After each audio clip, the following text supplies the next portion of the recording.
guretzat, horiarentzat, orea dela, sari horrek, gure herrian, bere liburua aurkeztea.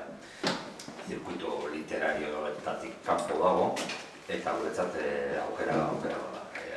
Orea da, plazerra da, baita modu personalean ere. Azkenean, liburu hau da, ziklo baten segida edo jarraipena, hemen liburu honetan eta aurrekoetan aipatzen direnak denbora galduak ez zirela. Hain zuzen, garai horiek oso emankorrak zirela Euskal Herrian alde askotatik, bai kulturaletik, bai soziologialetik, bai politikaletik. Eta gaur egunean daukagun ulertzeko egun horiek edo urte horiek edo garai horiek funtsezkoak direla. Eta alde horretatik, nik uste ziklo honi garrantzi bat balio literario guztietatik aparte, horrek berez da balio bat ematen dira. Largeto, hau barbaritatea, diosku seminarioko errektoreak.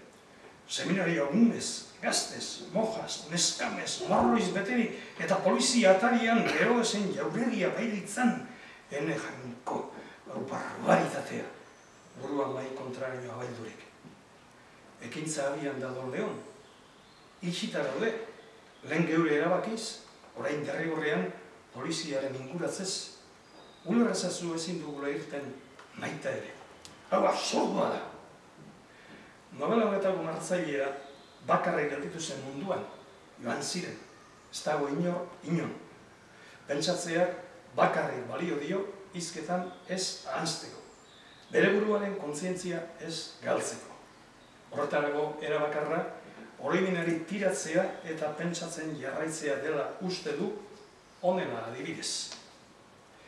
Ekiloreak eguzki betean niri jarraitzen badit, zer pentsatu behar du?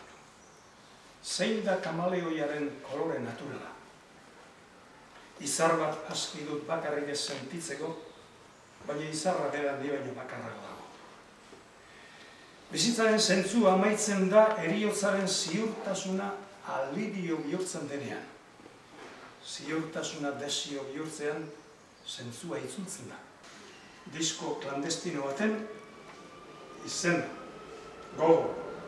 gogorkeriaren aurka, gogortasuna lemaren laburpena. Ez da historia hil bat, Karlistena edo Artur erregearen adibidez.